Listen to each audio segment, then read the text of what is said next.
Olá, meus queridos, sejam todos bem-vindos ao nosso canal. Aqui é o Quiz de Farmacologia, isso mesmo, questões de concurso, questões de farmacocinética, de sistema nervoso, antibiótico, toda semana aqui no nosso canal para que você aprenda ainda mais a resolver questões, pensar um pouquinho a farmacologia.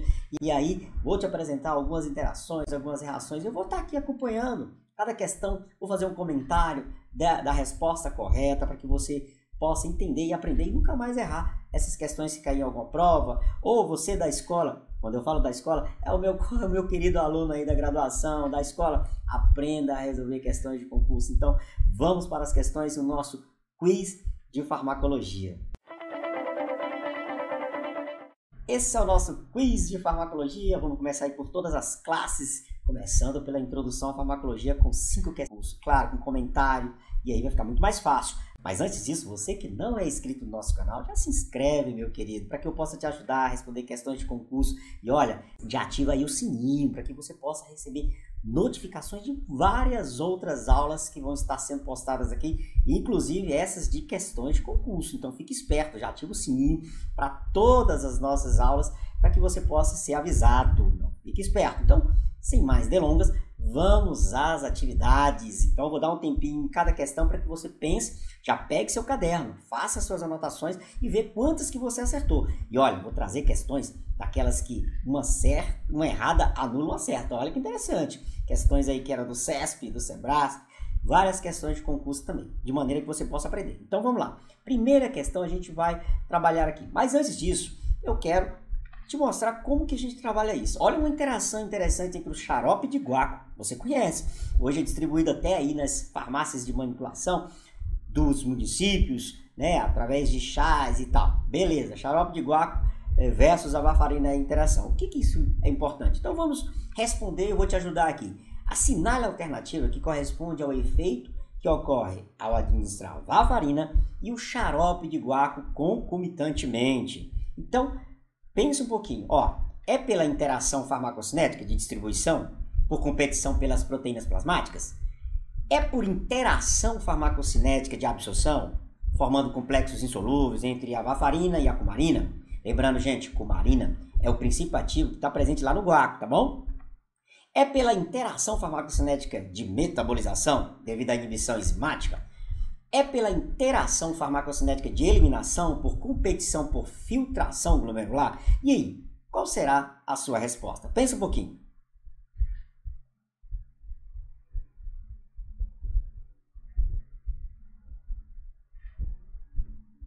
E aí, acertou quem falou? Interação farmacocinética de distribuição por competição pelas proteínas plasmáticas. E isso, gente, essa interação farmacocinética que ocorre na parte ali de distribuição.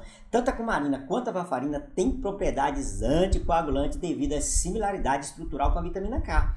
Então, mas a distribuição é importante porque tem maior afinidade pela proteína plasmática, lembra a proteína plasmática, e aí, no caso, o xarope de guaco, através da cumarina, desloca a varfarina do seu sítio de ação ali na proteína plasmática na fase de distribuição, deixando ela muito mais biodisponível, claro, fazendo seu efeito anticoagulante, que pode ter hemorragias, sangramentos, e isso só para que você entenda como que é importante entender essa questão. Então vamos para as questões, agora é com você, né? Vou falando aqui e você vai tentando resolver para que você possa ir já colocando na sua cabeça como que se pensa as questões de concurso.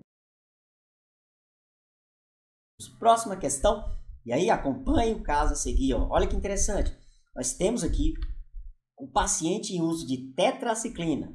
Professor, tetraciclina é o que? Gente, um antibiótico, lembra? Tetraciclina, paciente em uso de tetraciclina, administrada após um procedimento dentário, né?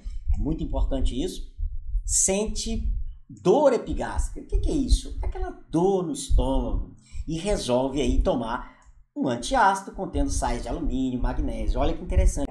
Assinale a alternativa que apresenta corretamente o que pode acontecer após o uso concomitante dessas duas substâncias. É pelo aumento da ação antimicrobiana da tetraciclina? É pela diminuição da ação antimicrobiana da tetraciclina? Pode diminuir a ação da tetraciclina? É pela diminuição da ação do antiácido? Então, essa interação pode diminuir a ação do antiácido? É pelo aumento da absorção de ambos, tanto o antiácido como a tetraciclina? Então aí pensa um pouquinho para que você possa resolver. Então vamos lá.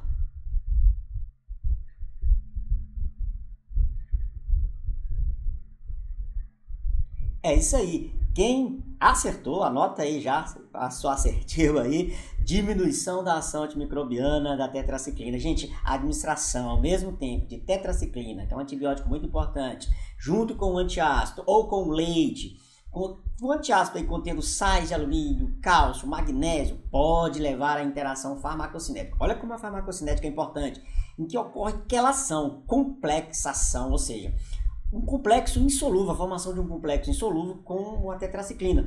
Esses compostos, o cálcio, magnésio, alumínio, se complexa com a tetraciclina, impedindo aí a sua absorção e, consequentemente, diminui a ação da tetraciclina. Por quê? Porque ela não é absorvida. Ela vai direto ali para passar ali para as fezes, né? Por outro lado, esse mecanismo não interfere na ação da absorção, nem do antiácido, né? Porque o antiácido nem é absorvido. Você sabe que ele reage ali no estômago e tudo acontece ali na questão da diminuição do pH ali, né? Quer dizer, o aumento do pH, a diminuição ali dos prótons H+, ali. Então é bem importante isso. Então o que acontece? Diminuição antimicrobiana da tetraciclina por ação farmacocinética na absorção. Se você acertou, já anota aí e vai fazendo seus cálculos. Então vamos para a próxima questão. Aí, mais uma questão importante para que você possa, de fato, aprender. Acompanhe esse caso aí, ó. A intoxicação por paracetamol está entre as principais causas de falência hepática no mundo. Já sabemos disso. Nesse sentido, assinale a alternativa que corresponde ao tipo de interação que pode ocorrer entre metoclopramida, que é o vulgo Plasil, lembra? E paracetamol. Olha que interessante, dois medicamentos ali muito comum, muito utilizado no dia a dia. Essa ação ocorre por interação farmacocinética de biotransformação ou por interação farmacocinética de absorção ou por interação farmacocinética de eliminação ou por interação farmacocinética de dissolução. Pensa aí um pouquinho e responda a questão correta.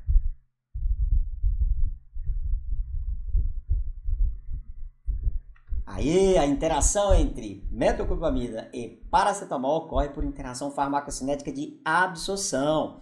Pessoal, a interação farmacocinética de absorção, ela ocorre entre a paracetamol e metoclopramida, é porque a ingestão simultânea de fármacos que provoca alterações do esvaziamento gástrico, como é o caso da metoclopramida. Como assim, professor? A metoclopramida, ela aumenta a motilidade de forma indireta, porque metoclopramida, ela é antagonista dopaminérgico, ou seja, e a dopamina é uma das monoaminas ali do simpático, e o simpático ele causa uma diminuição da motilidade do trato gastrointestinal. Já o parasimpático, através dos receptores muscarínicos, eles aumentam a motilidade. Então, se eu diminuir o simpático, eu aumento as ações do parasimpático. Então, eu tenho aí um aumento do esvaziamento gástrico, ou seja, o paracetamol é absorvido em pH mais básico, ou seja, ali na primeira porção do duodeno ali do intestino. Então, quanto mais rápido ele chegar no seu local de absorção, mais rápido ele será e uma maior absorção ele terá. Você está entendendo? Porque se ele ficar no tempo que foi previsto ali no estômago, ele vai ter um tempo normal de absorção. Mas se eu consigo jogá-lo, colocá-lo lá no local, através de um aumento dessa motilidade, desse esvaziamento gástrico, tirando esse paracetamol do estômago e colocando lá no seu local de absorção, que é o intestino, ele vai ser muito mais rápido e vai ter uma absorção muito maior. Então, é uma interação farmacocinética de absorção, que às vezes é benéfica ou pode ser maléfica. Eu tenho uma ação aí não esperada de quantidade, de intensidade do paracetamol. Olha que interessante. Então, se você respondeu, anote aí interação farmacocinética de absorção por aumento do esvaziamento gástrico ocasionado pela metoclopramida. Olha, se você quer saber mais um pouquinho sobre esse Plasil metoclopramida, é só assistir as aulas que estão aqui. Tem uma aula importante sobre o Plasil, tá bom? Então, vamos, e se você acertou, parabéns, anota aí. Olha que interessante, acompanhe o caso a seguir. Assinale a alternativa correta em relação às características relacionadas à absorção de fármacos, principalmente fármacos com pKa 11,5 e a sua forma de ionização no trato gastrointestinal. Eita, tá vendo, meu querido da escola que ainda está estudando, você farmacêutico? Olha a complexidade dessas questões E olha que são da parte básica da farmacologia, lá na parte básica, na introdução, em que todos pensam que sabem. Isso aqui é farmacocinética. Então, se você não sabe, já adquire o curso que está aqui, o link, tem um link aqui embaixo para que você possa adquirir o nosso curso de farmacocinética e também tem um curso de farmacodinâmica. Olha, explicadinho com questões e tudo mais. Mas beleza, vamos lá. Acompanhe o caso a seguir, mais uma questão para que você possa aí treinar os seus conhecimentos. Assinale a alternativa correta em relação às características relacionadas à absorção de fármacos com pK, né? Que muitos dizem, com pH, mas a gente sabe que o pH é do meio e o pK é relacionado ao fármaco. Então, o pKa aí de 11,5, não, você já imagina aí, já tem que pensar um pouquinho aí na questão do pH, né? Que vai de 1 até 14, então você já pensa aí. E a sua forma de ionização no trato gastrointestinal. Ionização, ou seja, um fármaco que vai estar ali com a forma iônica, com cargas importantes. Vamos lá, responda a alternativa correta. Com relação ao fármaco com pKa de 11,5, a letra A vai falar assim: se esse fármaco com pKa de 11,5 no estômago com pH de 1,5, há uma predominância da forma ionizada e uma melhor absorção?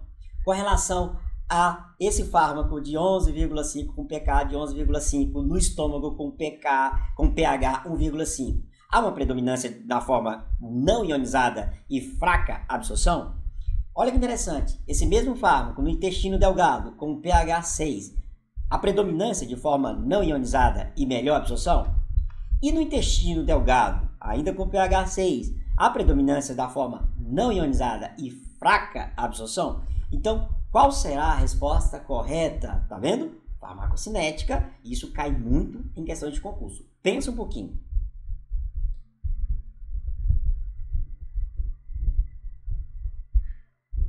Aí, quem respondeu a letra C, intestino delgado com pH 6, a predominância do fármaco na forma não ionizada, sem carga nenhuma, e tem uma melhor absorção. Isso é importante porque fármacos básicos, gente, fármacos básicos, então um fármaco com pK 11,5, ele está mais para básico, porque lembra que o pH de 1 até 14, de 1 até 7, até 6,99, uma dízima periódica, nós temos uma parte ácida, né? De 1 até 6, alguma coisa é ácido.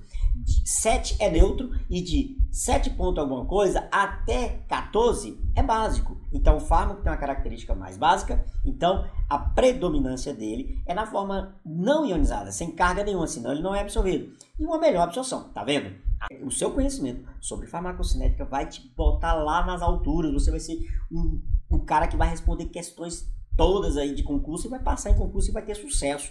Mas para isso tem que entender a base. Então, se você não sabe, acessa lá o nosso link, faz a sua inscrição no nosso curso de farmacocinética, que vai estar falando tudo sobre isso, você vai sair craque em farmacocinética. Então, se você respondeu a certa, é por isso, porque fármacos básicos são melhor absorvidos em pH básico, gente, ácidos em ácidos. Então, cola comigo, meu amigo da escola, meu querido farmacêutico, que você vai aprender. Então, vamos para a próxima questão.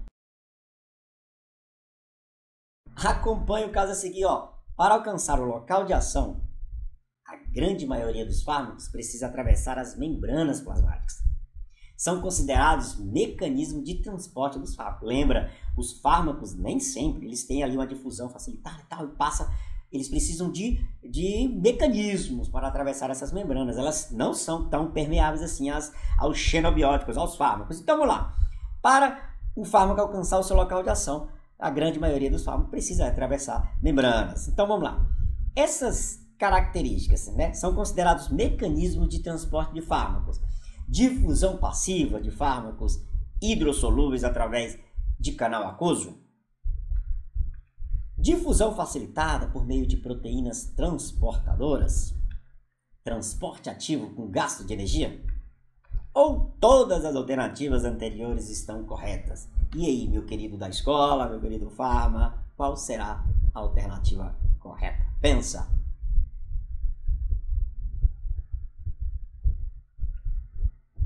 Aí, essa é fácil.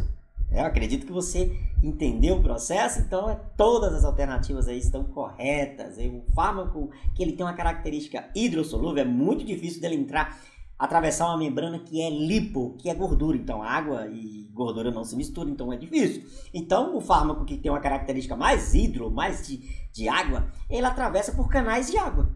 A indústria farmacêutica faz esse processo. Então, no caso da difusão facilitada por meio de proteínas transportadoras, é isso mesmo. As proteínas, né, ali confundem com componentes importantes a serem absorvidos, pega um fármaco, a indústria faz essa similaridade, e aí traz para dentro do organismo, e aí é uma difusão facilitada por meio de proteínas transportadoras. E tem também o transporte ativo, aí está um gasto de energia. Aí, meu amigo, é uma das formas farmacêuticas mais difíceis de ser absorvida, mas existe esse transporte ativo com gasto de energia, a depender de como que a indústria faz o fármaco. Então, todas as alternativas estão corretas, e se você acertou, anote aí e depois você soma aí quanto que você fez aí e vai ter muitas outras questões, tá bom? Mais uma aqui, acompanhe esse caso aqui para que você aprenda de fato. A farmacocinética estuda o movimento dos fármacos no organismo humano. Sobre o processo farmacocinético de absorção, é correto afirmar que, olha que interessante, a absorção, ela consiste na chegada do fármaco ao tecido-alvo?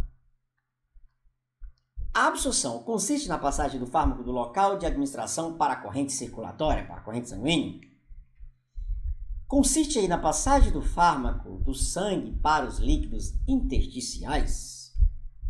Ou representa a etapa de exposição do fármaco ao organismo humano? Então, meu amigo, se você sabe, responda a questão correta. Aê, meu querido da escola, você farmacêutico, sim, se você respondeu que o processo de absorção consiste na passagem do fármaco do seu local de administração, ou seja, aonde ele foi administrado, seja oral, seja intramuscular, seja intradérmico, transdérmico, o local de administração para a circulação, ou seja, para a corrente sanguínea. O fármaco, para estar biodisponível, ele precisa alcançar a corrente sanguínea. Tudo bem? Então, isso é absorção. Então, lembrando que intravenoso não tem absorção, já é diretamente na circulação. Então, não tem absorção. Então, o que é absorção? É a transferência. É a passagem do fármaco do local administrado para o seu local, para a sua corrente sanguínea, para a corrente sanguínea, onde ele vai ser ali biodistribuído. É isso aí. Se você acertou mais uma, anota aí e aguarde. Então, se você não é inscrito, já se inscreva aí no nosso canal para que você possa receber muito mais dessas questões de concurso, questões de prova. Você da escola, se liga, você tem aí as provas de farmacologia para responder. Então, aguarde próximas aulas. E olha, quando o farmacêutico não pensa, meu querido, o paciente que padece. Então, viva o poder do conhecimento e me acompanhe lá nas redes sociais, no Instagram também, que vai estar sendo postado altas informações. Aqui é Como Aprender Farmacologia, que é o nosso canal de como aprender. Eu vou te ensinar como aprender, como pensar farmacologia. Então, até as próximas aulas, próximas questões de concurso. Vamos lá, vamos estudar.